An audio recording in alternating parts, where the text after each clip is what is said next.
Nirespondihan ng tropa ng Marine Battalion Landing Team 1 sa pamumuno ni Lieutenant Colonel Rick Ganuelas, Philippine Navy Marines, ang ulat ng panggugulo ng grupo ng Al-Awali sa Barangay Maraning, Languyan, Tawi-Tawi. Ang nasabing grupo ay lantarang nagdala at nagpaputok ng matataas na kalibre ng baril sa kabila ng pinaiiral na gun ban ng COMELEC.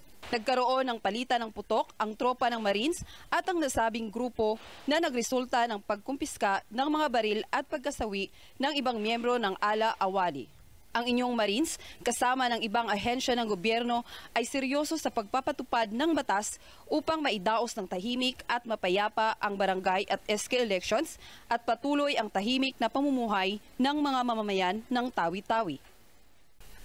Ako si Corporal MJ Hayahay, Philippine Navy Marines, ang tagapagbalitang mandirigma ng Marine Corps Public Affairs Office.